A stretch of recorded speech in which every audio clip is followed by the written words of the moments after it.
Seraphina Aurelius was the wealthiest woman in the entire kingdom. She owned fleets of trading ships, banks, gold mines, and vast lands that stretched beyond the horizon. Kings sought her advice, nobles bowed to her name, and every market and street in the realm bore the mark of her empire. But gold and power felt empty to her. Everyone around her only loved her for her fortune, never for who she truly was. All she dreamed of was a simple life, a warm home, and a love that had nothing to do with money. So one day, she left her palaces, gave up her title, and wore simple cotton dresses. She called herself Fina, an ordinary orphan girl with no family and no wealth. Soon, she met and married Kale, a kind and hardworking clerk who loved her gentle heart and asked for nothing more than to be with her. But Kale's family held high positions in the government. His father was a high-ranking magistrate. His mother and two sisters were proud and haughty, used to looking down on anyone they considered beneath them.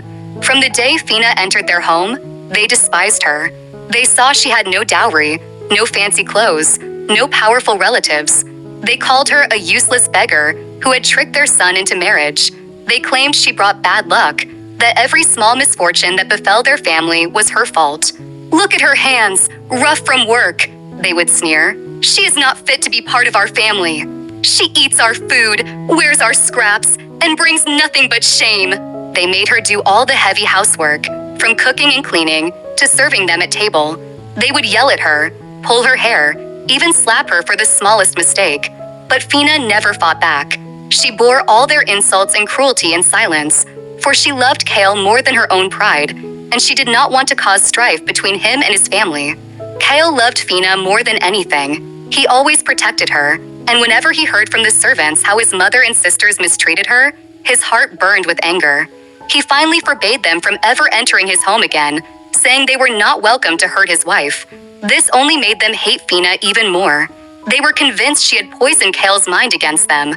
Whenever Kale was away for work, they would sneak into his house, mock her, break her things, and hurt her, calling her a witch and a homewrecker. Still, Fina said nothing. She just wiped her tears and endured. Months later, the king held a grand banquet to celebrate the peace of the realm. All the most powerful people in the kingdom were invited: nobles, high officials, wealthy merchants, and royal advisors. Kale and Fina attended, as did his entire family. Kale's mother and sisters dressed in the finest silk and jewels, strutting around to show off their status. When they saw Fina wearing her simple plain dress, they saw their chance to humiliate her in front of everyone.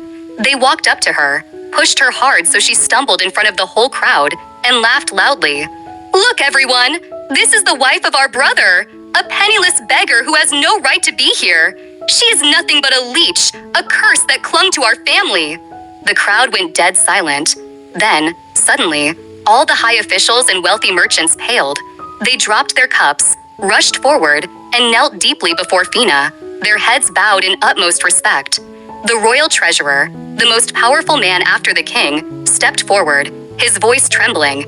"Lady Seraphina, we have been waiting for your arrival. The whole empire is yours to command." Kale's sisters froze, then shouted angrily, "You are wrong! This is just Fina, a poor orphan! Stop this foolish joke!" One of the grand merchants, who owed his entire fortune and life to Seraphina, stepped forward and slapped the eldest sister hard across the face. His voice thundered with rage. "Silence, you ungrateful fools! Do you not know who stands before you? This is Seraphina Aurelius, the ruler of all trade and wealth in the kingdom.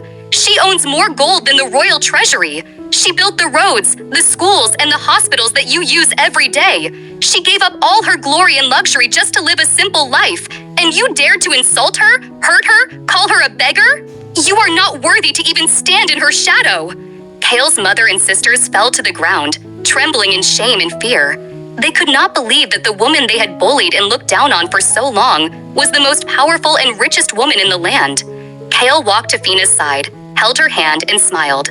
"I don't care if you are the wealthiest woman in the world or just my Fina," he said softly. "I love you just the same." Seraphina smiled gently. "All I ever wanted was to be your wife and to have a love that is worth more than all the gold in the world." Moral lesson: never judge a person by their clothes, appearance, or status.